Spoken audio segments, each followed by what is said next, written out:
Hello बच्चों, आज हम लोग क्लास 12 के फार्मूले देखेंगे। तो हम चैप्टर बाय चैप्टर फार्मूले देखेंगे। आल चैप्टर के जितने भी चैप्टर हैं मेरे टोटल चैप्टर के हम लोग आज फार्मूले करेंगे लर्न। और इसका पीडीएफ भी आप लोगों को मिल जाएगा। मैं डिस्क्रिप्शन में अपने व्हाट्सएप ग्रुप का लिंक दे दूँगा, उसको आप लोग ज्वाइन कर लीजिए, तो वहाँ से आपको पीडीएफ मिल जाएगा।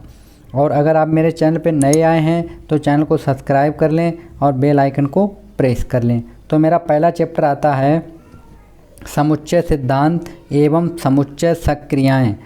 तो इसको हम लोग क्या बोलते हैं, set theory and set operations. तो इसके हम लोग फार्मूले देख लेते हैं पहले। तो फार्मूले क्या क्या होते हैं, जैसे पहले मेरे पास क्या है समुच्चय। तो समुच्चय क्या होता है उसको हम लोग देख लेते हैं। समुच्चय को हम लोग इंग्लिश में क्या बोलते हैं, सेट। तो वस्तुओं का वह समूह अथवा संग्रह समुच्चय कहलाता है जिसमें सम्मिलित प्रत्येक वस्तु किसी विशेष गुण को संतुष्ट करती हो, जिसके आधार पर यह स्पष्ट रूप से बताया जाता है कि अमुक वस्तु। तो इसको हम लोग क्या बोलते हैं, समुच्चय बोलते हैं। तो आप लोग डेफिनेशन देख लीजिएगा, क्योंकि वीडियो लंबा होगा इसलिए हम थोड़ा स्पीड में बताएंगे, आप लोग बाद में पीडीएफ से देख लीजिएगा। उसके बाद आते हैं समुच्चय के अवयव। तो समुच्चय के अवयव क्या क्या होते हैं, जैसे समुच्चय को निरूपित करने वाले संग्रह में सम्मिलित प्रत्येक वस्तु उसका अवयव कहलाती है। अवयवों को प्रायः अंग्रेजी वर्णमाला के छोटे अक्षरों में लिखा जाता है, जैसे ABCD स्मॉल लेटर में लिखा जाता है, से प्रदर्शित किया जाता है। समुच्चय में किसी अवयव की उपस्थिति को प्रकट करने के लिए प्रतीक चिन्ह, ये जो चिन्ह बना हुआ है इसको हम लोग बोलते हैं बिलोंग। ये जो इस तरीके से बना हुआ है इसको हम लोग बोलते हैं बिलोंग का उपयोग किए किसी अनुपस्थिति को प्रकट करने के लिए। अगर कोई अवयव जो है अनुपस्थित है तो हम लोग इस तरीके से लिखते हैं बिलोंग को, उसको कट कर देते हैं। तो हम इस तरीके से उसको दिखाते हैं कि वो चीज़ एलिमेंट उसमें उपस्थित नहीं है। चलिए आगे हम लोग देखते हैं। उसके बाद आता है मेरे पास यदि यक्ष समुच्चय ए का अवयव है। यदि जो यक्ष मेरा है वो समुच्चय है किसका, ए का है, तो हम इसे क्या लिखेंगे, यक्ष बिलोंग ए। इसको हम क्या लिखेंगे, यक्ष बिलोंग ए। और इसे हिंदी में कैसे पढ़ते हैं, इसे हम पढ़ते हैं यक्ष समुच्चय ए में है। यक्ष जो समुच्चय है वो किसमें है, ए में है। चलिए आगे देखते हैं और क्या है। यदि कहीं ऐसा मिलता है ये समुच्चय यक्ष, जो यक्ष है समुच्चय ए का एक अवयव नहीं है, तो इसे हम इस तरीके से यक्ष बिलोंग नॉट, इसे डज नॉट बिलोंग हम लोग बोलते हैं। इसे हम पढ़ते हैं यक्ष समुच्चय ए में नहीं है। तो इस तरीके से हम लोग इसको लिखते हैं। उसके बाद हम देखते हैं नंबर 3 पे क्या, समुच्चय निरूपण। तो समुच्चय निरूपण क्या, समुच्चय निरूपण की निम्नलिखित 2 विधियाँ होती हैं। समुच्चय को हम 2 तरीके से लिख सकते हैं। नंबर 1 आता है मेरे पास साड़ियन या रोस्टर विधि, हम इसको बोलते हैं। तो रोस्टर विधि क्या होती है उसको हम लोग देख लेते हैं। जैसे इस विधि में समुच्चय के समस्त अवयवों को मंझले कोष्ठक के अंदर अलग अलग लिखकर उन्हें पृथक पृथक करने के लिए प्रत्येक 2 अवयवों के मध्य एक कॉमा लगाते हैं हम लोग इस वाले कॉमा का यूज करते हैं। तो जैसे मेरे पास एक एग्जाम्पल है कि 1 से 19 से कम सभी सम संख्याओं का समुच्चय ए है। तो निम्न प्रकार लिखा है, जैसे किसने 19 से कम होना चाहिए और 1 से स्टार्ट हो, कैसी हो सम संख्याएं। तो देखो 2, 4, 6, 8, 10, 12, 18 तक लिख दिया हमने, सबके बीच में एक एक हमने कामा लगाया है। तो इसको हम लोग बोलते हैं रोस्टर विधि। इस तरीके से अगर लिखा है तो उसको हम लोग क्या बोलते हैं, रोस्टर विधि बोलते हैं उसको। चलिए आगे देखते हैं हम लोग। आगे है मेरे पास नंबर 2 पे है गुण विधि या समुच्चय निर्माण विधि, property method of set builder form. तो इसको हम लोग क्या, इस विधि का समुच्चय को उसके अवयवों के विशेष गुण द्वारा प्रकट करते हैं। ये समुच्चय एक अवयवों का विशेष गुण P है, तो इसे हम निम्न प्रकार प्रदर्शित करते हैं। देखो हम इसको कैसे लिखेंगे, हम इसको लिखेंगे A बराबर x, ये जो बीच में डॉट डॉट 2 लाइनें हैं इसको हम लोग बोलते हैं कोलन। हिंदी में क्या बोलते हैं, इसको कोलन बोलते हैं। तो इसे हम पढ़ते हैं A उन सभी अवयवों का समुच्चय जो गुण P को संतुष्ट करते हैं। तो जैसे भारत के सभी नागरिकों का समुच्चय A निम्न प्रकार लिखा जा सकता है, जैसे A such that A Bharat का नागरिक है। चलिए नंबर 4 देखते हैं हम, समुच्चय के प्रकार देख लेते हैं। तो समुच्चय कितने प्रकार के होते हैं, समुच्चय होते हैं, एक होता है एकल समुच्चय और सिंगल समुच्चय भी बोल सकते हैं, सिंगलेट समुच्चय। ऐसा समुच्चय जिसमें केवल एक ही अवयव होता है तो उसको हम क्या बोलते हैं, एकल समुच्चय बोलते हैं। ओके, जैसे उदाहरण के लिए जैसे x such that x plus 4 बराबर कितना, 7। ये एक एकल समुच्चय, चूँकि समीकरण एक्स प्लस 4 बराबर कितना दिया, 7। तो हल करने पर x का केवल एक ही मान होगा, वो होगा 3। तो अतः इसे हम क्या बोलेंगे, एकमात्र अवयव है कितना, 3 है। तो ये हो गया एकल समुच्चय। चलिए आगे देखते हैं हम लोग। फिर आता है नंबर 2 मेरे पास रिक्त समुच्चय। तो रिक्त समुच्चय हम लोग बोलते हैं नल सेट। तो ऐसा समुच्चय जिसमें कोई भी अवयव नहीं होता है रिक्त समुच्चय या शून्य समुच्चय कहलाता है। इसे ग्रीक लेटर जो है फाई, इसको हम बोलते हैं फाई, इस तरीके से बना होता है। फाई से निरूपित करते हैं, जैसा x such that x square है बराबर 16। ये हमको क्वेश्चन दिया गया। यक्स एक विषम संख्या है, यह एक रिक्त समुच्चय है क्योंकि ऐसी कोई विषम संख्या नहीं है जिसका वर्ग 16 हो।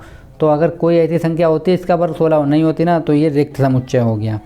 चलिए आगे देखते हैं। फिर आता है मेरे पास अगला नंबर है उप समुच्चय। उप समुच्चय को हम लोग बोलते हैं इंग्लिश में सबसेट। यदि किसी समुच्चय ए का प्रत्येक अवयव समुच्चय बी में अंतर्विष्ट हो तब समुच्चय बी का उप समुच्चय कहलाता है। इसे निम्न प्रकार लिख सकते हैं। देखिए कहते हैं, हम इसको लिखेंगे ए सबसेट ऑफ बी, इसको हम लिख सकते हैं ए सबसेट ऑफ बी, इस तरीके से हम लोग लिखते हैं। या अथवा हम लिखते हैं बी सबसेट ऑफ ए। तो हम इसके दोनों तरीके इस तरीके से हम लिख के दिखा सकते हैं। हम ए सबसेट ऑफ बी पढ़ सकते हैं और बी सबसेट ऑफ ए। तो इसे हम पढ़ते हैं ए बी में सम्मिलित है अथवा बी ए में सम्मिलित है। तो इसका मतलब होता है ए के जो अवयव है बी में सम्मिलित है, बी जो है वो ए में सम्मिलित है। चलिए आगे हम लोग देख लेते हैं। आगे क्या है मेरे पास, उपयुक्त में ए और बी जो उपसमुच्चय हैं वो सबसेट हैं। बी ए का अधि समुच्चय या सुपर सेट कहलाता है। जो बी है वो क्या कहलाता है, सुपर सेट कहलाता है। समुच्चय होने का चिन्ह इस तरीके से हम लोग दिखाते हैं, हमने अभी बताया था, यू बताते हैं लेटा हुआ, उसके अपॉन में इक्वल का साइन लगा देते हैं। तथा अधि समुच्चय होने के लिए हम लोग इस तरीके से लगाते हैं साइन। उप समुच्चय ना होने पर हम लोग इस तरीके से लगाते हैं, इस तरीके लगा देते हैं, उसको हम कट कर देते हैं। अगर समुच्चय नहीं है तो हम लोग इस तरीके से लिख देते हैं। आप लोग इसको स्टडी करते जाइए, पढ़ते जाइएगा आप, और चाहें तो नोट्स बना लीजिए। उसके आगे देख लें। फिर आता है मेरे पास उचित समुच्चय, उचित उप समुच्चय, इसको हम बोलते हैं इंग्लिश में प्रॉपर सबसेट। तो यदि कोई दो समुच्चय ए तथा बी इस प्रकार हैं कि नंबर ए का हेडिंग ए समुच्चय बी का उप समुच्चय है, तो हम लिखेंगे ए सबसेट ऑफ बी। ओके, और अगर ए समुच्चय बी के बराबर नहीं है तो हम लिखेंगे ए इक्वल नॉट बी। तो हम लोग ऐसे दिखाएंगे। चलिए आगे हम लोग देखते हैं। फिर आता है इस स्थिति में समुच्चय ए को, जो समुच्चय ए है, समुच्चय ए को समुच्चय बी का उचित उप समुच्चय कहते हैं, जिसे उनके प्रत्येक जो मध्य होता है ये सबसेट का साइन होता है, लिखकर निम्न प्रकार निरूपित किया जाता है। तो जैसे ए सबसेट बी अर्थात ए उप समुच्चय है किसका, बी का। चलिए आगे देखते हैं हम लोग। इस स्थिति में बी को समुच्चय ए का क्या कहते हैं हम लोग, अधि समुच्चय कहते हैं। इंग्लिश में हम लोग क्या बोलते हैं, सुपर सेट कहते हैं। महत्वपूर्ण बिंदु क्या है यहाँ पे, कोई भी समुच्चय स्वयं का उचित उप समुच्चय नहीं होता है। कोई भी समुच्चय जो स्वयं का उचित उप समुच्चय नहीं होता, ये आप लोग लर्न करके रखिए। उसके बाद आता है परिमित समुच्चय। तो परिमित समुच्चय को हम लोग फाइनाइट सेट, वह समुच्चय जिसके विभिन्न अवयवों की संख्या सीमित या अनिश्चित होती है, परिमित समुच्चय कहलाता है। मतलब जिसकी संख्या कहते हो निश्चित हो कि हम लोग उसको काउंट कर ही सकते हैं, तो वो हो गया परिमित समुच्चय। जैसे यहाँ पे दिया 1 2 3 4 5, अभी यहाँ तक ये फिक्स है कि 5 तक है, तो एक परिमित समुच्चय हो गया। अपरिमित समुच्चय क्या होते हैं, इनफाइनाइट सेट, वह समुच्चय जिनके विभिन्न अवयवों की गणना करना असंभव हो, अपरिमित या अनंत समुच्चय कहलाते हैं। तो अपरिमित या अनंत समुच्चय क्या होते हैं हम लोग देखते हैं। तो ए बराबर हमको क्या दिया, जैसे 0 1 2 3 4 डॉट डॉट डॉट कर दिया हमने, तो ये एक अपरिमित समुच्चय, क्योंकि डॉट का मतलब होता है आगे ये नंबर बहुत आगे तक जाएगा, अब पता नहीं कहाँ तक जाएगा, कोई हमें तो वो दिया नहीं गया, तो इसको बोलते हैं अपरिमित। ठीक है, जो इनफिनाइट होते हैं। क्वेश्चन 7 है मेरे पास, समुच्चय सेट, समान समुच्चय, तो इसको बोलते इक्वल सेट। तो दो समुच्चय ए और बी समान या समान कहलाते हैं यदि नंबर 1 ए प्रत्येक अवयव बी में उपस्थित हो, जैसे यक्स बिलोंग ए करे और यक्स बिलोंग बी हो। यक्स बिलोंग किससे करता हो, ए को, और यक्स बिलोंग करता हो किसको, बी को। बी पॉइंट है मेरे पास, बी पॉइंट हमको दिया गया है कि बी का प्रत्येक अवयव ए में उपस्थित हो, अर्थात यक्स बिलोंग किसे करे, बी को, और यक्स बिलोंग किसको करे, ए को। अगला मेरे पास है इसी में कि यदि ए और बी समान या समान समुच्चय हैं, तब उन्हें लिखते हैं हम ए बराबर बी। यदि समुच्चय ए और बी समान ना हो तो हम उनके लिए इस तरीके लिखते हैं, बीच में जो साइन लगाते हैं उसको हम लोग कट कर देते हैं। चलिए आगे देखते हैं। संख्याओं से संबंधित कुछ महत्वपूर्ण चीज़ें देख लेते हैं। जैसे धन पूर्णांकों को समुच्चय निरूपण करने के लिए हम लोग क्या दिखाते हैं, आई के ऊपर प्लस साइन लगाते हैं, तो आई प्लस दिखाते हैं, अर्थात आई प्लस बराबर क्या होगा, 1 2 3 4 5 होगा। तो 5 नंबर के ऋण पूर्णांकों के लिए हम लोग जो आई लिखते हैं और आई के ऊपर माइनस चिन्ह लगा देते तो ऋण पूर्णांक हो जाते हैं। तो इनको हम आई द्वारा दिखाते हैं तो क्या दिखाते हैं, -1 -2 -3, इसमें हम निगेटिव वाले साइन दिखाते हैं। चलिए आगे देखते हैं हम लोग। फिर आता है पूर्णांकों के समुच्चय को संकेत आई या जेड से निरूपित कर सकते हैं। हम इसको आई या जेड किसी के द्वारा भी दिखा सकते हैं। कहीं कहीं बुक में आई से दिखाया गया, कहीं बुक में जेड से दिखाया जाए। तो आई या जेड बराबर क्या हो जाएगा, देखो माइनस में और प्लस में ये टोटल नंबर होते हैं। जीरो को हम लोग इसलिए नहीं लेते, ना तो जीरो प्लस में होता है और ना ही जीरो माइनस में होता है। चलिए नंबर 4 देखते हैं हम लोग क्या है। परिमेय संख्याओं के समुच्चय को संकेत क्यू से निरूपित, अगर परिमेय संख्या तो उनको किससे दिखाएंगे, क्यू द्वारा दिखाते हैं हम लोग। तो जैसे क्यू बराबर क्या होगा यहाँ पे, क्यू एक्स कोलन एक्स बराबर होगा पी अपॉन क्यू। और क्यू पी और जो क्यू है वो बिलोंग करना चाहिए किसको, आई को, परंतु q equal to not zero. तो जो आपको परिमेय परिभाषा होती है, परिमेय संख्या क्या होती है, वे संख्या जिन्हें पी अपॉन क्यू के रूप में लिखा जा सके किंतु q equal to not zero. तो वही कंडीशन यहाँ पे भी फॉलो होगी। उसके बाद आता है मेरे पास वास्तविक संख्याओं। तो वास्तविक संख्याओं में क्या होते हैं, परिमेय संख्याएँ, पूर्णांक, परिमेय और अपरिमेय सभी होते हैं। तो वे समुच्चय को संकेत आर द्वारा दिखा, रियल नंबर किससे दिखाते हैं, हम आर द्वारा निरूपित करते हैं। अर्थात आर बराबर क्या हो, एक्स एक्स एक वास्तविक संख्या है। अगला मेरे पास आता है 6, अधिकल्पित संख्याओं के समुच्चय को संकेत सी से निरूपित करते हैं। अधिकल्पित जो संख्या होती हैं, जैसे यक्स बराबर हमको दिए, मतलब ये ऐसी होती हैं सम्मिश्र संख्या, इनके साथ काल्पनिक नंबर जुड़े होते हैं। तो हम इसको लेंगे एक्स बराबर ए, ये कॉम्प्लेक्स नंबर होते हैं। सी का मतलब है यहाँ पे कॉम्प्लेक्स सम्मिश्र संख्या, आप लोगों ने 11वीं में पढ़ी होंगी। तो एक्स कोलन एक्स क्या होगा, ए प्लस आई बी। तो ए यहाँ पे बिलोंग करेगा किसको, आर को, और बी बिलोंग करेगा किसको, आर को। और एक चीज़ आप लोगों ने देखी होगी, आई स्क्वायर की वैल्यू कितनी होती है, -1 होती है। चलिए आगे देख लेते हैं हम लोग।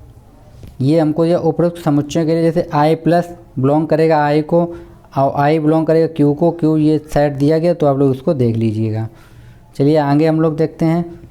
आगे मेरे पास 5 है समुच्चयों का समुच्चय, सेट ऑफ सेट्स। वह समुच्चय जिसका प्रत्येक अवयव स्वयं का एक समुच्चय हो, समुच्चयों का समुच्चय कहलाता है। जैसे हमारा शरीर समुच्चयों का समुच्चय, क्योंकि हमारे शरीर में विभिन्न अंगों का समुच्चय है और प्रत्येक अंग अनेक कोशिकाओं का समुच्चय है। फिर आता है घात समुच्चय, इसको बोलते हैं पावर सेट।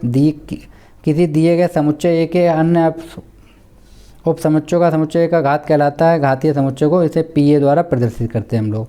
तो ये क्या हो जाए, पी ए बराबर होगा x colon x subset of A. फिर आता है मेरे पास नंबर 7 पे समष्टीय समुच्चय, इसको बोलते हैं यूनिवर्सल सेट। ये क्या था, वो है बड़े से बड़ा समुच्चय यू जिसका विचारणीय समुच्चय ए एक उप समुच्चय होता है, समष्टीय समुच्चय कहलाता है। जैसे अंग्रेजी में हम लोग देखें, अंग्रेजी वर्णमाला के सभी अक्षरों का समुच्चय यू बराबर क्या होता है, ए बी सी या एक्स वाई जेड तक होता है। और अगर स्वरों का समुच्चय आपसे पूछा जाए तो क्या ए ई आई ओ यू, ये 5 लेटर होंगे के लिए समष्टीय समुच्चय कहलाता है। चलिए आगे हम लोग देखते हैं, आगे क्या है। आगे मेरे पास दिया गया 8 नंबर विसंघातीय समुच्चय, इसको बोलते हैं असंगत समुच्चय बोलते हैं या डिसजॉइंट समुच्चय भी बोलते हैं हम लोग। तो 2 या 2 से अधिक ऐसे समुच्चय जिनमें कोई भी अवयव उभयनिष्ठ नहीं होता, अर्थात उनके सभी अवयव भिन्न भिन्न होते हैं, समघातीय या असंयुक्त समुच्चय कहलाते हैं। जो एक से नहीं होते तो उनको हम बोलते हैं असंयुक्त समुच्चय। तो जैसे यहाँ पे ए बराबर हमको क्या दिएगा, ए बराबर दिएगा ए बी सी और बी बराबर पी क्यू आर। अब इसमें से कोई भी मैच कर रहा है, नहीं कर रहा है, तो ये कहता है असंयुक्त समुच्चय हो गया। चलिए फिर हम लोग देखते हैं पूरक समुच्चय। पूरक समुच्चय को क्या हम लोग बोलते हैं, कंप्लीट सेट बोलते हैं हम। किसी समुच्चय ए का ए डैश, किसी पूरक समुच्चय को हम लोग ए, अगर ए का हम पूरक निकालें तो हम उसको दिखाएंगे ए डैश। तो ए का ए डैश अथवा ए के पावर सी, इस तरीके से हम लोग पूरक समुच्चय कहलाता है, जिसमें सर्वात्रिक समुच्चय यू के सभी अवयव अंतर्विष्ट हों, जैसे कि ए में अंतर्विष्ट नहीं हैं। तो जैसे यहाँ पे दिया गया यू बराबर हमको ये दिया गया, तो ए बी सी, ए बराबर ये दिया गया, ए डैश अगर हम निकालें तो ये पूरक समुच्चय है। तो प्रत्यात्मक इस तरीके से हम लोग इसको डिनोट करते हैं।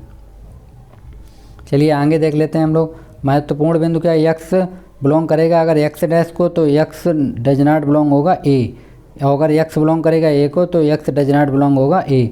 मतलब ये दोनों यक्स को बिलोंग नहीं कर सकते। अगर यक्स बिलोंग करेगा ए डैश को तो डज नॉट बिलोंग होगा ए। ओके, चलिए आगे देख लें। फिर आता है मेरा अंतर समुच्चय। अंतर समुच्चय को हम लोग बोलते हैं डिफरेंट सेट। इसको हम लोग दिखा समुच्चय ए के उन अवयवों का समुच्चय जो बी के अवयव नहीं हैं, समुच्चय ए और समुच्चय बी का अंतर समुच्चय कहलाता है। इसको हम लोग ऐसे लिखते हैं ए से बी, ये अंतर होता है ए माइनस बी का अंतर एक्स, और एक्स बिलोंग करेगा ए को, लेकिन एक्स बिलोंग नहीं करना चाहिए किसको, बी को। और अगर बी माइनस ए है तो इसका मतलब है एक्स बिलोंग करेगा बी को, लेकिन एक्स किसे बिलोंग नहीं करेगा, ए को बिलोंग नहीं करेगा। चलिए आगे हम लोग देखते हैं बेन आरेख हम लोग देख लेते हैं। बेन आरेख क्या है, बेन आरेख या बेन चित्र, तो ये होता है समुच्चय के विभिन्न प्रकारों से पारस्परिक संबंधों को निर्धारित करने के लिए विभिन्न चित्रों का प्रयोग करते हैं, जिन्हें हम क्या कहते हैं, बेन आरेख कहते हैं। तो आप लोग डेफिनेशन पढ़ लीजिएगा। तो ये हमें एक डेफिनेशन दिया गया है, एक ये दिया गया, एक इस तरीके से फिगर बने हैं। तो इसमें जैसे हमको क्या दिया गया, पहले में हमको दिया गया है, आपको फिगर भी दिखा देते हैं। ये जैसे ए और बी दो ऐसे समुच्चय हैं कि ए सबसेट ऑफ बी और ए इक्वल टू नॉट बी, अर्थात ए उप समुच्चय नहीं है किसका, बी का, तब इन्हें चित्र आई, मतलब ये पहला वाला दिखाएंगे, प्रदर्शित करते हैं। यदि ए तथा बी समघातीय समुच्चय तो इन्हें चित्र सेकेंड द्वारा हम लोग दिखाएंगे। समघातीय तो अलग अलग होते तो हम दूर दूर दिखाएंगे। और अगर क्या है कि यदि ए और बी विषमघातीय समुच्चय नहीं है, अर्थात ए बराबर ये है और बी बराबर ये, तो चित्र कौन सा दिखाएंगे, ये दिखाएंगे। क्योंकि यहाँ पे देखो हमको कौन कौन से मिल रहे थे, ए और बी दोनों में मिल रहे थे। यहाँ पे देखो मिल रहे थे, यहाँ पे भी ए और बी है और यहाँ पे भी ए और बी मिल रहा था हमको। चलिए क्वेश्चन 12 देखते हैं। 12 नंबर पर क्या फार्मूला है, समुच्चयों का संघ या सम्मिलन, यूनियन ऑफ सेट। तो दो समुच्चयों ए और बी का संघ या सम्मिलन उन समस्त अवयवों का समुच्चय होता है जो ए में है या बी में है, या ए और बी दोनों में हो, या तो ए में हो या बी में हो या दोनों में हो। ए और बी के संघ समुच्चय को इनके मध्य प्रतीक यू इसके द्वारा, सीधा यू के द्वारा दिखाते हैं हम इसको। तो हम इसको पढ़ते हैं ए यूनियन बी द्वारा प्रतीक करते हैं। इसे हम बोलते हैं ए संघ बी, हिंदी में बोलते हैं ए संघ बी, इंग्लिश में पढ़ते हैं ए यूनियन बी पढ़ते हैं हम इसको। तो ए यूनियन बी बराबर क्या होगा, ए और बी के सभी अवयवों का समुच्चय, अर्थात ए यूनियन बी बराबर होगा एक्स कोलन एक्स बिलोंग ए और एक्स बिलोंग बी। चलिए आगे हम लोग देखते हैं। आगे क्या है हमारे पास, 13 नंबर पे दिया गया हमको समुच्चयों का प्रतिच्छेद या सर्वनिष्ठ, तो इसको बोलते हैं इंटरसेक्शन ऑफ सेट। तो ये होता है दो समुच्चयों ए और बी का प्रतिच्छेद या सर्वनिष्ठ समुच्चय, उभयनिष्ठ समुच्चयों का उपसमुच्चय होता है। ए और प्रतिच्छेद समुच्चय को इनके प्रतीक चिन्ह उल्टा यू द्वारा हम लोग इसको बोलते हैं इंटरसेक्शन। तो हम इसको क्या पढ़ते हैं, देखो हिंदी में हम लोग इसको पढ़ते हैं, हिंदी में हम लोग पढ़ते हैं ए प्रतिच्छेद बी, और इंग्लिश में पढ़ते हैं ए इंटरसेक्शन बी। तो हम इसको पढ़ेंगे ए इंटरसेक्शन बी, ए और बी उभयनिष्ठ उभयों का समुच्चय, अर्थात ए इंटरसेक्शन बी, तो एक्स बिलोंग है ए और एक्स बिलोंग है बी। चलिए आगे देखते हैं हम लोग। फिर मेरे पास कुछ प्रमेय हैं।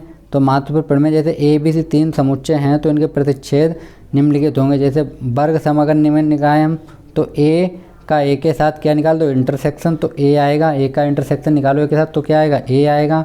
अगर क्रम विनिमय नियम लागू करते हैं हम लोग, तो क्रम विनिमय नियम अगर हम लगाएं तो ए का अगर बी के साथ इंटरसेक्शन निकालें, बी इंटरसेक्शन ए निकालें तो इक्वल होगा। और 3 नंबर क्या है, अगर हम सहचार्य नियम देखें तो क्या होगा, ए और बी का इंटरसेक्शन लें और फिर उसका हम सी के साथ इंटरसेक्शन ले लें और इस साइड इस ले लें, तो ये होता है सहचार्य नियम। उसके बाद तस्मक नियम होता है। तो ए का हम निकाल लें किसके इंटरसेक्शन, यू के साथ, तो हमें ए प्राप्त होगा। और ए का अगर हम फाई के साथ निकालें तो हमको फाई प्राप्त होगा। चलिए आगे हम लोग वितरण अथवा बंटन नियम हम लोग देख लेते हैं, डिस्ट्रीब्यूशन। तो इसमें क्या होता है, प्रतिच्छेद सक्रिय का वितरण होते हैं। जैसे ए इंटरसेक्शन बी, ब्रैकेट में बी यूनियन सी, और यहाँ पे है ए इंटरसेक्शन बी फिर यूनियन फिर ब्रैकेट के अंदर ए इंटरसेक्शन सी। तो हम इस तरीके से देख सकते हैं। बी पार्ट क्या, संघ क्रिया या प्रतिच्छेद क्रिया का वितरण होती हैं। तो इसमें हम लोग क्या देखते हैं, देखो यहाँ पे हमको मिलेगा ए बराबर ए यूनियन बी, ब्रैकेट में ये इस तरीके से होगा, तो इसको हम लोग इस तरीके से लिख सकते हैं। तो आप लोग देख लीजिएगा। फिर आता है मेरे पास सम्मित अंतर। तो सम्मित अंतर सिमेट्रिक डिफरेंस क्या होता है, ए और बी में 2 समुच्चय हों तो समुच्चय ए बराबर होगा, तो हम इस तरह दिखा समुच्चय ए डिफरेंस बी यूनियन बी से डिफरेंस ए और बी का सम्मित अंतर कहा जाता है। और इसे इस तरीके से हम लगाते हैं, ब्रैकेट बनाते हैं और इसके बीच में प्लस चिन्ह लगा देते हैं, या हम इस तरीके से दिखा देते हैं, ए बीच में बना देते हैं, डेल्टा से प्रदर्शित करते हैं। अतः 2 समुच्चय ए और बी सममित या अंतर समुच्चय हैं जिनमें ए और बी केवल दो वही उपसमुच्चय हैं जो ए और बी में उभयनिष्ठ ना हो। प्रतीकात्मक रूप से हम लोग देखें तो क्या होगा, जैसे इस तरीके से हम लोग लिख सकते हैं ए सममित अंतर एक्स बिलोंग ए, ये मतलब x belong not be, x belong अगर बी है तो एक्स बिलोंग नॉट ए। तो अगर एक्स बिलोंग करेगा ए को तो बी नहीं करेगा, और बी करेगा तो ए नहीं करेगा। उसके बाद डी मॉर्गन के नियम देख लेते हैं हम लोग। डी मॉर्गन के नियम क्या हैं, तो डी मॉर्गन नियम प्रमेय 1 ए बी सी अगर समुच्चय हों तो ए और बी का हम लोग पहले निकाल लें क्या चीज़, इंटरसेक्शन निकाल लें, उसके बाद उसका हम निकाल लें पूरक समुच्चय। तो हमको क्या मिल जाएगा, ए का पूरक समुच्चय और बी का पूरक समुच्चय, इनके हम निकाल लें क्या, इंटरसेक्शन। उसके बाद आता है मेरे पास ए और बी का, अगर मैं ए और बी निकालूँ इंटरसेक्शन और उसका मैं अगर यूनियन निकाल दूँ, पूरक समुच्चय निकाल दूँ, इधर क्या कर दूँ मैं, ए का पूरक और बी के पूरक का क्या निकाल दूँ, यूनियन निकाल दूँ। तो ये फार्मूले हैं, तो आप लोग उसको देख लीजिए। चलिए आगे देखते हैं। कुछ ऐसे भी फार्मूले दिए गए हैं, ये हमको दिए गए हैं संख्याओं के अनुपूर्ण हल करने के लिए। जैसे एन सी बराबर ये, हम तो ये फार्मूला लगाएंगे, ये फार्मूला होता है। तो आप लोग इन फार्मूलों को देख लीजिएगा, क्वेश्चन में हम लोगों को सॉल्व करने के काम आएंगे। जैसे ये हमारे पास एक उदाहरण है, यदि ए बी सी एक समुच्चय एक्स के उप समुच्चय हों तब ए, ये हमको कंडीशन दी गई है, सरलीकृत निरूपण क्या होगा। तो ये हमको एनडीए में पूछा गया था, एनडीए में 2004 में आया हुआ है क्वेश्चन। तो हम लोग इसको लिखेंगे A B C subset of X. तो हमने इसको, जो हमको क्वेश्चन दिया गया था वो हमने इस तरीके से लिख लिया है। हम इसका वेन डायग्राम बनाएंगे तो क्या बनेगा मेरा, ये बनेगा। ओके, चलिए हम लोग आगे बढ़ते हैं। ये क्वेश्चन था तो आप लोग देख लीजिए। नंबर 2 चैप्टर है मेरे पास क्रमिक युग्म या, फिर मेरे पास चैप्टर 2 है क्रमिक युग्म या संबंध या प्रतिचित्रण। आपके में चैप्टर बनी होगा, ठीक है। तो इसमें हमको चैप्टर हमने 2 से करके रखे, हमने 11th और 10th 12th दोनों को कंप्लीट किया। अभी तक जो बता रहे थे वो 11th के थे। तो चलिए इसमें हम लोग देखते हैं क्रमिक युग्म क्या होता है। क्रमिक युग्म में ये होता है ऑर्डर पेयर बोलते हैं हम इसको। इसमें हमको ए क्रॉस बी हमको पेयर बनाने होते हैं, जैसे ए कामा बी और बी कामा सी, इस तरीके के पेयर बनाने होते हैं। तो इसको आप लोग देख लीजिएगा क्या है डेफिनेशन आप लोग पढ़ ही लीजिएगा, क्योंकि पढ़ेंगे तो वीडियो बहुत लंबा हो रहा है ये। चलिए आगे हम लोग देखते हैं फिर क्या आता है मेरे पास क्रमिक युग्म के घटक। तो हम लोग क्रमिक युग्म घटक क्या होता है, जैसे क्रमिक ए और बी में पहली रात ए को प्रथम घटक और दूसरी रात बी को हम द्वितीय घटक बोलते हैं। तो इसमें क्या होता है, जैसे ए और बी लिखा है, ए और बी, तो इसको हम लोग प्रथम घटक बोलते हैं, इसको हम लोग द्वितीय घटक बोलते हैं। आगे हम लोग देख लेते हैं, आगे हमको क्या मिलता है। यदि जैसे ये दिया गया है, मान लीजिए ए और बी के रूप में लिखा हो तो दो राशियों प्रत्येक जोड़ा और क्रमिक युग्म कहलाता है। जैसे ये जोड़ा है तो ये क्या करें, क्रमिक युग्म। दो क्रमिक बराबर होते हैं यदि नंबर 1 उनके जो प्रथम निर्देशांक घटक बराबर हों या उनके दूसरे निर्देशांक घटक बराबर हों। जैसे क्या दिया गया, एक हमको ये क्रमिक युग्म दिया ए कामा बी, एक दिया सी कामा डी। तो अगर ए बराबर अगर सी है तो बी बराबर भी क्या होगा, डी होगा। चलिए नंबर 2 देखते हैं हम लोग, समुच्चयों का कार्तीय गुणनफल। तो यदि ए तथा बी दो समुच्चय, तो समुच्चय ए के अवयवों को सदैव प्रथम निर्देशांक घटक तथा बी के समुच्चय को हमेशा दूसरा निर्देशांक घटक लेने को युग्म कहते हैं। जैसे अगर ऐसे तरीके लिखा तो ये पहला और ये दूसरा होगा। तो चलिए इसको आप लोग देख लीजिएगा। एक चीज़ देख लीजिए आप लोग, इसका गुणन समुच्चय ए क्रॉस बी या बी क्रॉस ए में अवयवों को कुल संख्या। तो जैसे अगर हमको कुल संख्या निकालने को आ जाए कि अगर कुल संख्या कितनी हुई, तो हम लोग समुच्चय ए में अवयवों कुल संख्या m है और बी में कुल n है, तो उनका क्या कर दिए, m क्रॉस n अगर निकालना है बी क्रॉस, तो उन दोनों का आप लोग mn का मल्टीप्लाई कर दीजिए। जो भी नंबर दिए उनका मल्टीप्लाई आप लोग कर दीजिए। चलिए आगे देखते हैं हम लोग। आगे मेरे पास है, ये दिया गया हमको महत्वपूर्ण, a बराबर 5 तो b बराबर 5, तो a क्रॉस b भी क्या होगा, 5 होगा। और यदि a और b में तो कोई अपरिमित समुच्चय हो तो a क्रॉस b भी एक अपरिमित समुच्चय होगा। तो ये आप लोग पॉइंट जो हैं वो पढ़ते जाएं और देखते जाएं, ठीक है, क्योंकि इतना डेफिनेशन बताने की ज़रूरत नहीं है, ना तो ये डेफिनेशन पूछी जाती है, तो आप लोग इसको पढ़ लें केवल, ठीक है। संबंध क्या होता है, रिलेशन बोलते हैं इंग्लिश में। वो है नियम अथवा कथन जिसके साथ दो संख्याओं या दो व्यक्तियों के बीच एक दूसरे को जुड़ी या संबंध होती हैं, संबंध कहलाते हैं। जैसे किसी के साथ जो संबंध, जैसे आपका आपके पापा के साथ संबंध क्या, पिता और पुत्र का संबंध है, तो वही होता है। चलिए आगे हम लोग देखते हैं, जैसे कथन आर के साथ एक्स तथा दूसरी वायु वस्तु बाई है तो इसमें हम संबंध पढ़ेंगे तो हम क्या एक्स रिलेशन बाई, तो हम इसको पढ़ेंगे एक्स रिलेशन बाई। इस तरीके से हम लोग लिख सकते हैं इसको। ओके, या हम लोग लिख सकते हैं ये इस तरीके से भी लिख सकते हैं, एक्स कामा वाई बिलोंग करेगा किसको, आर को। इस तरीके से भी हम लोग लिख सकते हैं। तो इसको हम लोग कहते हैं, इस तत्व को प्राथमिक रूप से एक्स रिलेशन वाई द्वारा हम लोग प्रदर्शित कर सकते हैं। उसके बाद आता है नंबर 4। नंबर 4 है मेरे पास क्रमित युग्मों के रूप में संबंध निरूपण। तो इसको हम लोग कैसे लिखेंगे, या आर बराबर लिखेंगे एक्स कामा वाई, तो एक्स और रिलेशन वाई। तो इसकी आप डेफिनेशन ये पढ़ लीजिएगा। चलिए आगे हम लोग देखते हैं।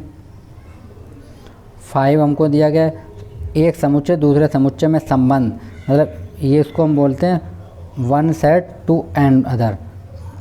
ओके, तो इसको हम लोग क्या लिखते हैं, ए इस तरीके से हम लोग लिखते हैं। इसमें क्या है डेफिनेशन इसकी, ए और बी कोई दो समुच्चय हैं तो समुच्चय ए में समुच्चय बी का कोई संबंध आर गुणन समुच्चय ए क्रॉस बी उप समुच्चय होता है। तो क्या होगा, रिलेशन आर उप समुच्चय ए और बी। चलिए आगे हम लोग देखते हैं। 6 में संबंध का डोमेन और परिसर ज्ञात करना।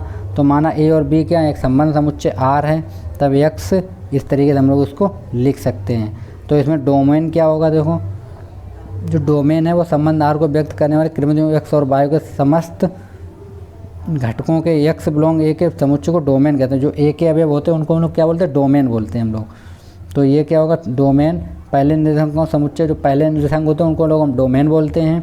और परिसर हम किसको बोलते हैं, संबंध आर को जो व्यक्त करते हैं एक्स वाई में प्रत्येक को। तो बाई जो है बाई बिलोंग बी, तो जो बाई के अवयव होते हैं दूसरे घटक को हम लोग परिसर बोलते हैं। जैसे यहाँ पे मान लीजिए एक्स और वाई लिखा, तो हम एक्स को क्या बोलेंगे, एक्स को हम लोग बोलेंगे डोमेन और वाई को हम लोग बोलेंगे परिसर। ओके, चलिए आगे देखते हैं। फिर आता है प्रतिलोम संबंध। तो प्रतिलोम संबंध क्या होता है, यदि समुच्चय ए और बी में किसी संबंध का प्रतिलोम जो आर संबंध है, जैसे आर इन्वर्स द्वारा हम लोग दिखाते हैं, और तो इस तरीके से हम लोग उसको लिख सकते हैं। देखिए ज़रा आप लोग डेफिनेशन आप लोग पढ़ लेना, ये हम लोग लिख सकते हैं। चलिए आगे हम लोग देखते हैं द्विआधारित संक्रियाएँ। तो द्विआधारित संक्रियाएँ क्या होती हैं, यदि ए कोई समुच्चय तब परिभाषा के अनुसार ए क्रॉस ए का प्रत्येक उप समुच्चय ए में एक संबंध आर को व्यक्त करता है, जिससे द्विआधारित संक्रियाएँ कहलाती हैं। यदि ये समुच्चय ए में एक ऐसा संबंध है जैसे आर समुच्चय ये हमको दिया गया है, तो इस तरीके से हम लोग इसको द्विआधारित संक्रियाएँ बोलते हैं। उसके बाद आता है मेरे पास द्विआधारित संक्रियाओं के प्रकार। तो कितने प्रकार के होते हैं, तो ये होता है नंबर 1 सम्मित संबंध होता है इसमें। तो सम्मित संबंध क्या होता है, देखिए आप लोग, यदि समुच्चय ए में कोई संबंध आर तथा ए और बी समुच्चय के कोई अवयव दो अवयव हैं, तब जैसे क्या होगा, देखो यहाँ पे होगा मेरे पास एक्स संबंध आर सम्मित होगा यदि आर के अवयव ए और बी में संबंध होने पर बी और ए को सिद्ध करते हो। तो इसको हम लोग लिखते हैं आर रिलेशन बी और बी रिलेशन ए, दोनों आपस में कैसे होंगे, बराबर। तो ए और बी क्या करेंगे, ये ए को बिलोंग करेंगे। तो इस तरीके से हम लोग देख सकते हैं। फिर होता है स्वतुल्य संबंध, इसको हम लोग देखते हैं। तो ये समुच्चय ए में कोई अवयव संबंध आर है, तो इसमें क्या होगा, देखो संबंध होगा आर स्वतुल्य होगा यदि आर के अवयव ए का प्रत्येक अवयव स्वयं से अवश्य संबंध हो, अर्थात ए हो, या इस तरीके, मतलब इस तरीके वाले जितने बनेंगे, जैसे ए या बी स्वयं का स्वयं में हो, सी इस तरीके से हो, दोनों जो पेयर हों, फर्स्ट घटक और सेकंड घटक दोनों बराबर हों। फिर आता है संक्रामक। तो संक्रामक क्या होता है, इसको ये समुच्चय ए में कोई संबंध आर हो तो ए बी से समुच्चय ए के कोई 3 अवयव होंगे। तो कैसे होंगे, देखो नंबर 1 है मेरे पास, पढ़ लेते हैं इसकी डेफिनेशन। संबंध आर संक्रामक होगा यदि आर के अवयव ए और बी और सी के संबंध ए और सी से संबंध हो। जैसे ए इक्वल बी है और यहाँ पे बी इक्वल सी हो, तो बी का संबंध जो है वो सी के साथ होना चाहिए, तो बी बराबर सी होना, ए बराबर सी होना चाहिए। ओके, फिर आता है प्रतिसम्मित समुच्चय। तो इसमें एंटी सिमेट्रिक रिलेशन हम लोग इसको देखते हैं। यदि ए में कोई संबंध आर हो तो ए और ए कामा बी समुच्चय ए में कोई 2 अवयव हो, तब क्या होगा, इसका संबंध हम लोग देख लेते हैं। तो इसमें हमको मिलेगा, देखो क्या मिलेगा हमको मिलेगा जैसे संबंध आर प्रतिसम्मित होगा यदि आर के अवयव ए और बी तथा बी के अवयव ए में संबंध हो, जैसे ए बराबर क्या हो बी, जैसे पहला वाला था वही सेम है। तो इसमें हमको क्या मिलेगा, जैसे ए और बी रिलेशन में है, बी और ए रिलेशन, तो ए बराबर बी, मतलब ए बिलोंग बी करना चाहिए। आगे हम लोग क्या देखते हैं, तो ये कंडीशन मेरी फॉलो करेगी। चलिए आगे हम लोग तत्समक अवयव क्या होता है, आइडेंटिटी, इसको हम लोग देखते हैं। यदि समुच्चय ए में कोई संबंध आर आर हो तथा ए और बी समुच्चय ए के दो अवयव हों तब आर संबंध आर तत्सम अवयव होगा। यदि आर के द्वारा ए और बी के सभी संबंध को जहाँ ए बराबर क्या हो बी हो तो आर रिलेशन बी, तो ए बराबर क्या होगा बी, तो हम लिखते हैं ए कामा बी बिलोंग आर और ए बराबर बी। आगे हम लोग तुल्यता संबंध हम लोग देख लेते हैं। तो तुल्यता संबंध क्या होता है, यह समुच्चय ए में आर संबंध तुल्यता होगा, तुल्यता का ये साइन होता है, ठीक है। इस तरीके से हम लोग दिखाते हैं, समरूप वाला होता है। तो क्या होगा, इसमें नंबर 1 स्वतुल्य होना चाहिए, कंडीशन इसमें स्वतुल्य वाली फॉलो करनी चाहिए। उसके बाद नंबर 2 सम्मित भी होना चाहिए और नंबर 3 संक्रामक भी होना चाहिए। अगर ये तीनों कंडीशनें जब फॉलो करेंगे तब होगा ये तुल्यता संबंध। जब तीनों ये फॉलो करेंगे, अगर एक भी फॉलो नहीं करती है तो ये तुल्यता संबंध नहीं होगा। तो नंबर 10 देख लेते हैं हम लोग, क्या दो संबंधों का संयोजन। तो माना ए और बी और सी तीन समुच्चय, इनमें आर बिलोंग कर रहा है, तो ये आप लोग पढ़ लीजिएगा, ठीक है। ये हमारे पास एक एफओजी और एसओआर निकालने वाला रूल है, तो इसको भी आप देख लीजिए। तुल्यता वर्ग कैसे निकाला इसको आप लोग देख लीजिएगा, इतना पढ़ना मुश्किल है अभी तक। फार्मूले हम आपको सभी दिखा देते हैं। उसके बाद समुच्चय विभाजन है, तो इसको भी आप लोग देख लीजिए कैसे विभाजन किया जाता है। फिर आता है मेरे पास तुल्यता का संबंध में महत्व, तो इसको भी आप लोग पढ़ लीजिएगा। जैसे आप लोगों को ये इम्पोर्टेंट है, यहाँ पे संबंधों कुल संख्या अगर निकालनी है तो ये समुच्चय ए में पी अवयव हों तथा समुच्चय में क्यू अवयव हों, तो हम ए और बी में कुल अवयव संख्या कितनी 2 की पावर पी क्यू, 2 की पावर आप लोग कर दीजिए, निकल आएंगे अवयव।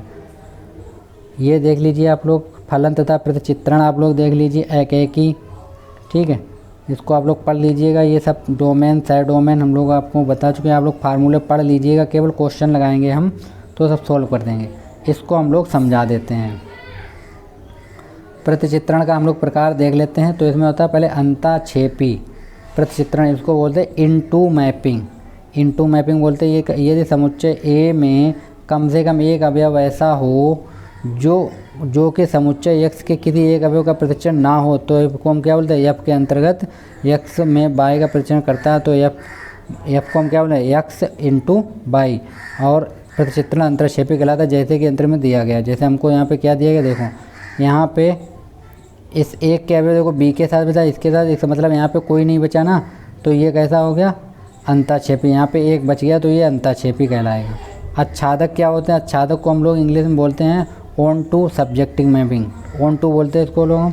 तो क्या यदि यह मैपिंग ऐसा हो कि y का प्रत्येक अवयव, ये x है ये y है, y का प्रत्येक x के कम से कम एक अवयव f को प्रतिबिंब अवश्य करे, तो कहते हैं f और y को प्रतिबिंब करते हैं। जैसे यहाँ पे क्या ये y है, तो इसका x का देखो हर किसी का किसी न किसी का संबंध है, और इसका एक के साथ दो के साथ संबंध है देखो, तो इसको हम लोग बोलते हैं आच्छादक समुच्चय।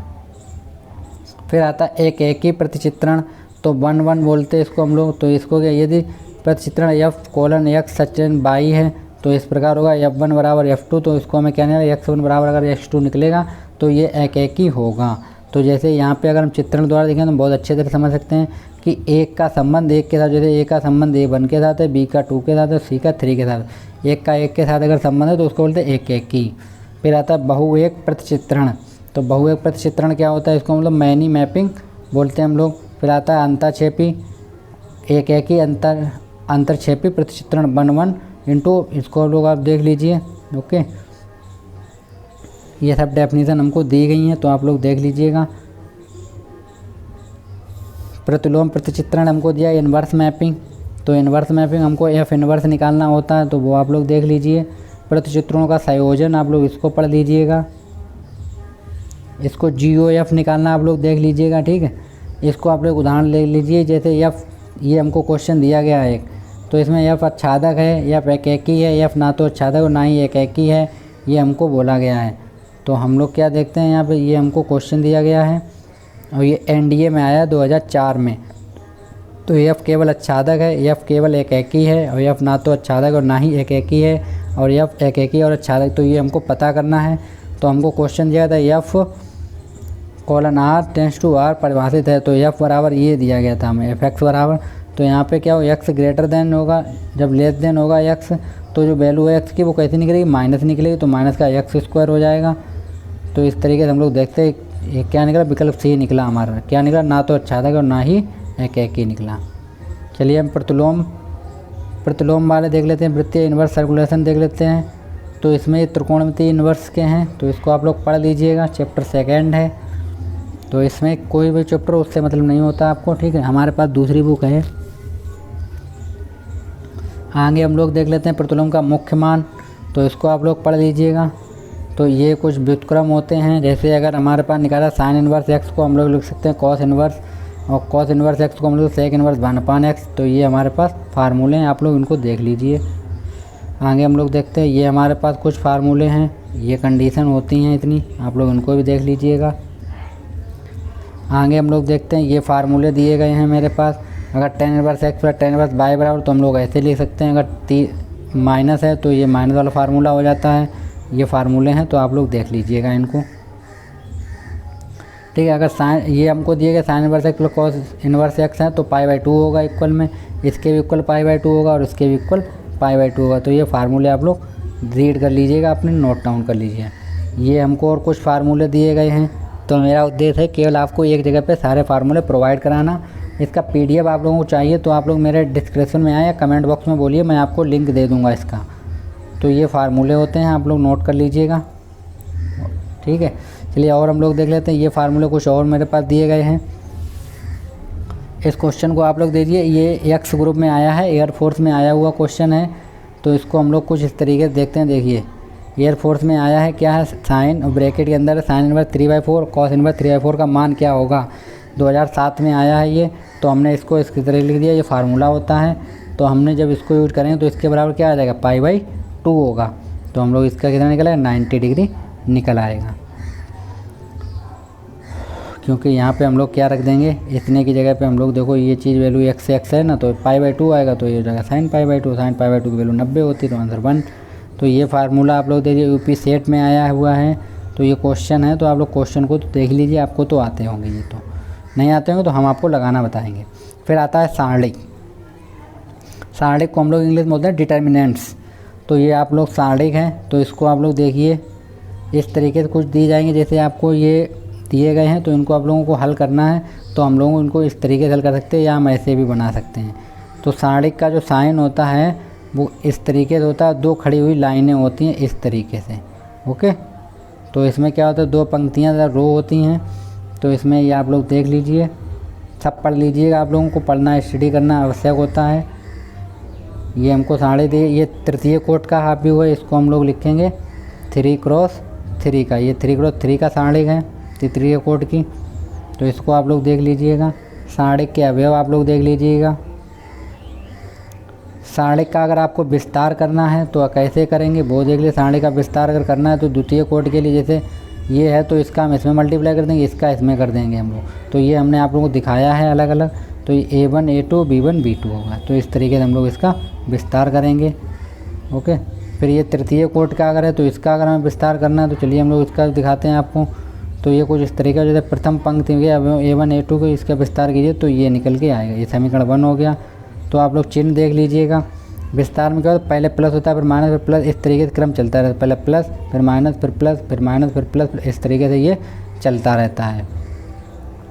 तो ये आप लोग देख लीजिए, सारे फार्मूले दिए गए हैं, ओके। फार्मूले आप जो स्टडी करें, आप लोग सॉल्व करना हमने बता चुके हैं, उसको आप लोग देख लीजिए। मेरा एक पूरा प्लेलिस्ट बना हुआ है सारणिक का, उसको आप लोग देख लीजिए, आपको समझ में आ जाएगा। ये सब आप लोग देख लीजिएगा। उप सारणिक को हम कैपिटल A से दिखाते हैं, तो ये आप लोग नोट कर लीजिएगा इनको। ये के कोफैक्टर हैं, तो इनको भी आप लोग देखिए। सारणिक के गुणधर्म होते हैं, ये आप लोग देख लीजिए गुणधर्म क्या क्या हैं।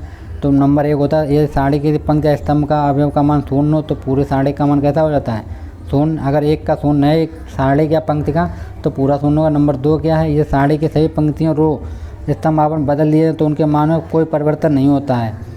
उसके बाद क्या आता है, नंबर 3 पे क्या है, नंबर 3 है, यदि सारणिक में 2 लगातार आसन्न अर्जेंट पंक्तियों और स्तंभों को परस्पर बदल लिया जाए तो उनके संख्यात्मक मान बढ़े, लेकिन चिन्ह परिवर्तित हो जाता है। अगर 2 को बदल दे तो चिन्ह जो है वो परिवर्तित हो जाता है। आगे हम लोग देखते हैं। तो ये आप लोग रूल पढ़ लीजिएगा, रूल तो आपको ईजी हैं, तो आप लोग उनको पढ़ के देख लीजिएगा। ये हमारे पास गुणधर्म दिए गए हैं, तो आप लोग देख लीजिएगा, ठीक है। चलिए मैं स्लो आपको दिखा देता हूँ। ये प्रश्न का वर्किंग रूल है कि आप कैसे क्वेश्चन को हल करेंगे। तो ये B.Ed में आया चुका है, तो इसको आप लोग देख लीजिएगा। चलिए, और हम अब आता है मेरे पास हाफ व्यू। हाफ व्यू को हम लोग इंग्लिश में बोलते हैं मैट्रिक्स, और इसका साइन क्या होता है, साढ़े का क्या था साइन, ये था, और इसके साइन में कुछ इस तरीके से लगे होते हैं, ठीक है। तो ये इसका साइन होता है। तो सेम वही कंडीशन इसमें भी होती है। तो इसमें आप लोग देख लीजिएगा, तत्वों के एलिमेंट ये सब हैं, निरूपण, क्षैतिज पंक्ति क्या होती हैं वो आप लोग देख लीजिए, ठीक। वर्ग हाफ व्यू ये सब उसके बारे में दिया गया है, तो आप लोग इनको पढ़ लीजिएगा।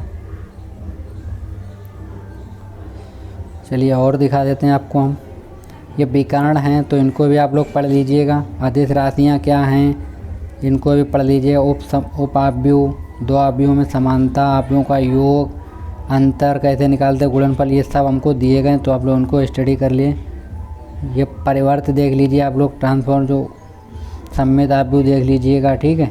विसम्मित आव्यूह हैं, ये सब डेफिनेशन सबके सूत्र दिए गए हैं, इसको भी आप लोग देख लीजिएगा। आप उत्क्रमणीय आव्यूह, व्युत्क्रमणीय आव्यूह देख लीजिए, ठीक है।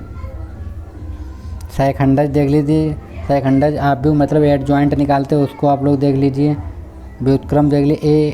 ये कंडीशनें होती हैं, कुछ रूल होते हैं, जैसे ए का इसके साथ अगर इन्वर्स निकालें तो ये कंडीशन बनेगी, तो आप लोग देख लीजिएगा, ठीक है। सीमा और संततता देख लीजिए। तो इसमें लिमिट वाला फंक्शन है, 5 चैप्टर है हमारे लोगों का बुक का। तो ये होते हैं फलन और सीमा। तो इसमें स्वतंत्र चर के x के मान का उसका सीमांत मान का भिन्न अवस्थक होता है, तो ये हमको दिया लिमिट लगाते हैं हम लोग इसमें। तो इसमें लिमिट कुछ होती हैं वो देखिए।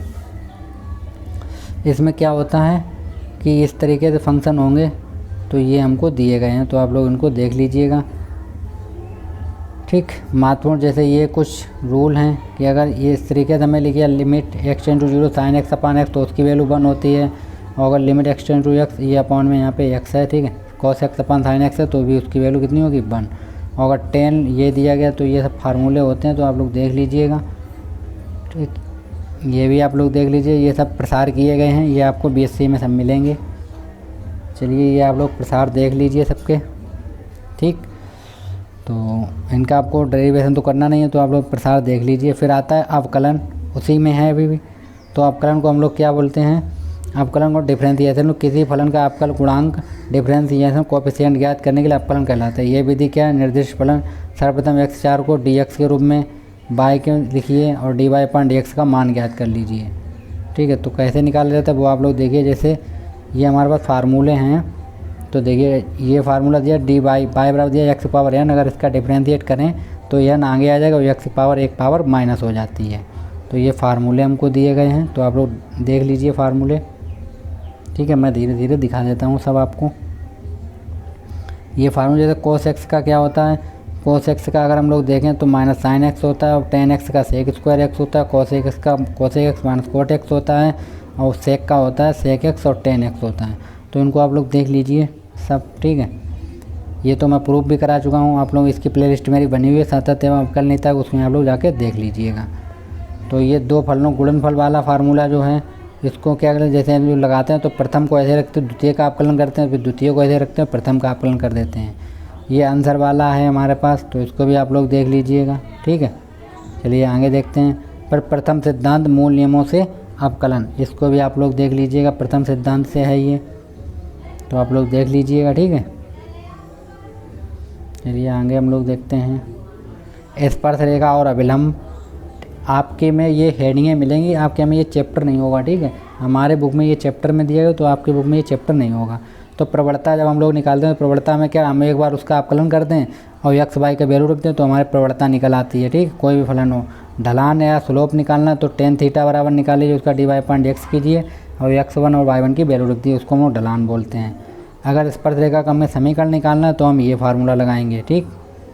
और अगर अभिलंब का समीकरण निकालना है तो हम लोग इस तरीके से फार्मूला, ये चीज़ अपॉन में आ जाती है बन के। और अगर जब रेखा x अक्ष के समांतर होगी तो dy अपान dx बराबर 0 होगा, जब y अक्ष के समान x अक्ष के समान लंबवत होगी तो dx अपान dy बराबर 0 होगा। उच्चिष्ट और निम्निष्ट देख लीजिए आप लोग। तो उच्चिष्ट कब होता है, जब हम किसी का 2 बार डिफरेंशिएट करें और उसकी वैल्यू क्या है, देखो ये होते हैं रूल। उच्चिष्ट के लिए x बराबर a पर अगर d2y की वैल्यू जो है ऋणात्मक है, तो ये समाकलन के दिए गए हैं, वैल्यू धनात्मक है, तो आप लोग समाकलन के देख लीजिए, ठीक है। चलिए आगे देखते हैं हम लोग। इसके बारे में डिटेल में बताया गया, तो आप लोगों को अगर ये पढ़ेंगे तो आपको हेल्प करेगी। तो ये समाकलन के बारे में ये फार्मूले दिए हैं, आप लोग देख जाइए। फिलहाल मैं समाकलन आता है, समाकलन को हम दे दूंगा आप लोगों को, ये लेंगे। तो ये पहले बुक के आप लोग रीड कर लें, सूत्र थे वो कंप्लीट हो गए लीजिए। ठीक है, ये दिए गए हैं चर अचर वाले योग और अंतर वाले फार्मूले हैं कि सम और योग कैसे निकालेंगे, उनका समाकलन। इसको आप लोग देख लीजिए। ये क्वेश्चन दिया गया है, वायुसेना में दिया गया, एयरफोर्स में आया है एक्स ग्रुप में।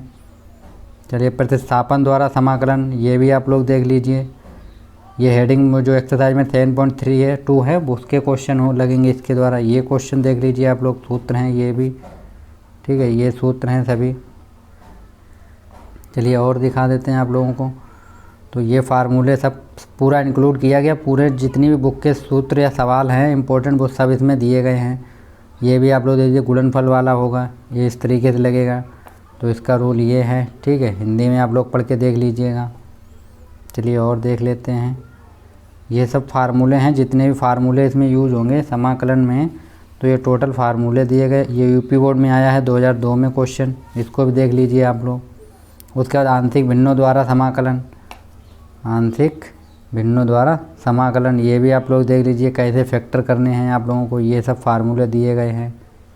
इस तरीके का अगर कंडीशन कहीं मिलता है तो हमको क्या करना है वो इसमें लिखा है, आप लोग पढ़ लीजिएगा। ओके, हम आपको पढ़ के बताएं वो सही नहीं है इतना टाइम। ये देख लीजिए आप लोग। निश्चित समाकलन देख लीजिए, निश्चित समाकलन के बारे में ये क्या डेफिनेशन उसकी देख लीजिए। ठीक है, और चलिए ये फार्मूले हैं, उसके कुछ ये प्रॉपर्टी होती हैं, तो आप लोग ये प्रॉपर्टी हैं इनको आप लोग रीड कर लीजिएगा। और प्रॉपर्टी हैं वो हमें नीचे दो। समाकलन के अनुप्रयोग, इसमें आप लोग देख लीजिएगा। इसका एक क्वेश्चन हर बार 8 नंबर का आता है समाकलन का। इसमें आपको ये फार्मूले लगाने होंगे।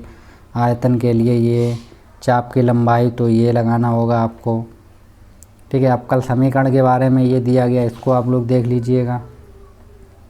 ठीक, आंतरिक अवकल समीकरण क्या है, कोटि क्या होती है, उसके डेफिनीशन ये सब दिए गए हैं, तो आप लोग पढ़ लीजिएगा। ठीक है, चलिए और आपको दिखा देते हैं। ये सब दिए गए हैं तो आप लोग इसको देख लीजिएगा। सदिशों का वियोग एवं व्याकलन दिया गया है, ये चैप्टर आपको 11 मिलेगा। ठीक है, चलिए और दिखा देते हैं। सदिशों का निरूपण दिया गया है, ये हमको एकक सदिश क्या है, इनकी डेफिनीशन सभी चीज़ आपको इसमें मिल जाएगी, सबकी डेफिनीशन मिल जाएगी, सब फार्मूले मिलेंगे आप लोगों को। ठीक है, क्या ऋण सदिश होता है, तो इसका बहुत ही सरल भाषा में लिखे हुए हैं। हमने 2-3 बुकों को इकट्ठा करके ये फार्मूले हम लोगों कलेक्ट किए हैं, तो आपको हेल्प करेंगे बहुत ज़्यादा ये। तो आप लोग देख लीजिए इनको, ये कुछ फार्मूले होते हैं, तो इनको आप लोग स्टडी कर लीजिए। ठीक है, ये हमने बहुत सब पूरे जितने फार्मूले हैं सब निकाल के रखे हैं इसमें। तो आप लोग इसका PDF मैं दे दूंगा डिस्क्रिप्शन में, और या मेरा व्हाट्सएप ग्रुप ज्वाइन कर लीजिए, उसमें आपको मिल जाएगी। सदिश तथा अदिश का गुणनफल देख लीजिए आप, इसके भी फार्मूले आपको मिल जाएंगे। परस्पर लंब, दो विक्रम गुणन, ये आप लोग देख लीजिए। ठीक है, चलिए और ये सब देख लीजिए फार्मूले वगैरह। इसका ये देख लीजिए कि आई डॉट आई करेंगे तो 1 होगा, ये उसका उल्टा होगा तो 0। ये आप लोग कोण बीच का देख लीजिए। ठीक है, 3 सदिशों वाले ज्यामितीय देख लीजिए, और देख लेते हैं ये सब देख लीजिए आप लोग। ठीक है, चलिए और दिखा देते हैं क्या क्या दिया गया है इसमें। त्रिविमीय ज्यामिति वाले देख लीजिएगा। ठीक है, त्रिविमीय ज्यामिति के हैं ये। तो ये बीच की रेखा जब होती है तब उनके बीच की दूरी निकालने के लिए ये फार्मूले का यूज़ किया जाता है इसका। चलिए और दिखा देते हैं हम लोग। ये देख लीजिए आप लोग, ये लैम्डा, कार्तीय रूप, ये सब फाइंड करने को आएंगे तब आपको ये फार्मूला यूज करना होगा। कार्तीय रूप इस तरीके से होते हैं, 2 रेखाओं के बीच का कोण, ये देख लीजिए आप लोग फार्मूले।